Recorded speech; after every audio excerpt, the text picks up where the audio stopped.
Luigi Mangione, the alleged murderer of the United Healthcare CEO, has stated in his recently deleted Reddit account that he had sciatica and low back pain that even caused brain fog. And in 2018, he wrote, "It's absolutely brutal to have such a life-halting issue that wears down the critical, logical thinking mind." His friends have claimed that he completely changed after his back injury, and police are now investigating whether this has anything to do with his motive behind the murder. Now, by no means do we condone violence or think his back pain should be used as an excuse for his potentially evil act, but we have to ask you, do you think back pain can really drive someone so insane that it causes someone to take someone else's life? Yes. Wow. Why? This isn't a courtroom, right? We're not determining whether this is lawful or just or fair. But if we're just trying to understand, is this possible? It happens every day. What makes you say that? Well, so I have personal experience seeing it through my own eyes, and I talk to people every day ready to kill someone over their chronic back pain. Usually it's to kill themselves and not to go towards someone else.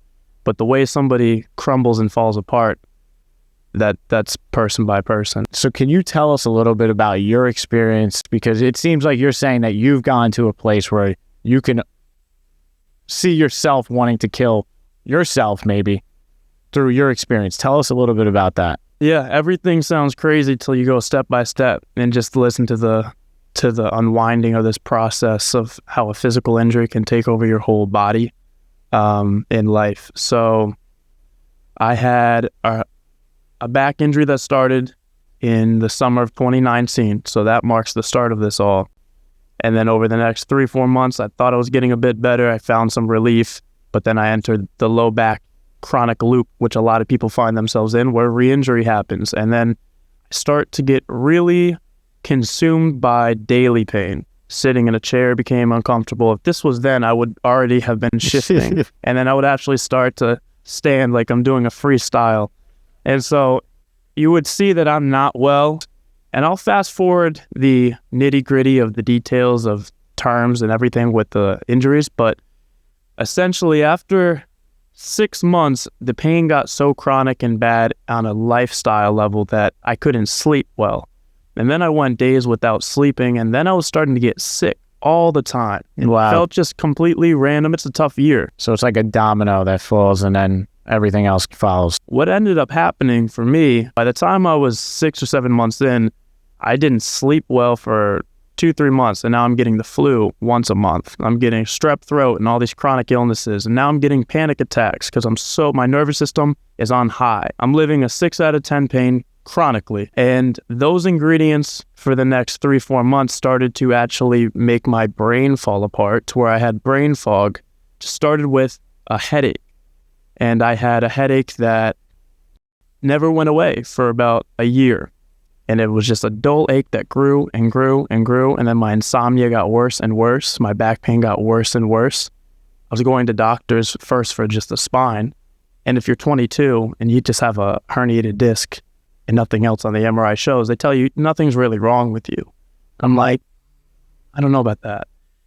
They recommend maybe you go to a psychologist. Maybe you're just an anxious kid.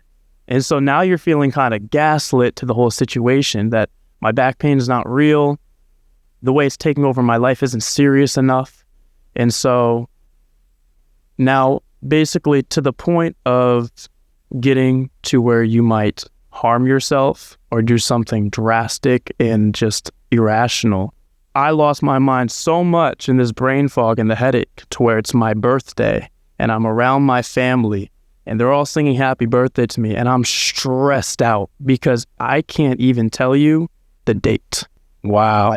And this sounds fake. This sounds very fake. Having almost consciousness stripped away.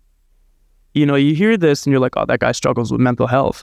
I'm a pretty resilient, sound, intelligent person, just frankly. So for me to not have any control over my experience for 2 years of life And it started with a physical injury that spread and is a catalyst. So when we're talking about this case of Luigi saying, well, back pain, murder, how does that actually work? If you're trying to measure them like math, it's not going to make sense. But life operates in a story. It's not an equation. And the route there makes sense because I had one that could have led there had I been raised a little different, had a different sort of way to tick, a different way to fall apart. And so intelligent, strong-willed, strong-minded people can crumble in that sort of experience. I have a folder of 362 screenshots of people who said they were going to kill themselves. And if they didn't find a way through this in a different light in the next year, they really couldn't have seen life going on. I just got the chills. You know why I saved that folder? It's not to make myself feel all righteous and great, because for every message I got like that, there's a situation like on the news. Or a little less public, a little less controversial. You never hear their name, and they're dead. So I've gotten messages from people saying, my brother killed himself last year, and it all started with back pain. It's actually the most disturbing silent epidemic that is going on right now that people don't realize is at the root of many other epidemics. We have the opiate epidemic, the depression, mental health epidemic. None of these things usually tend to be isolated problems. They had a source that you didn't think was relevant, but it is.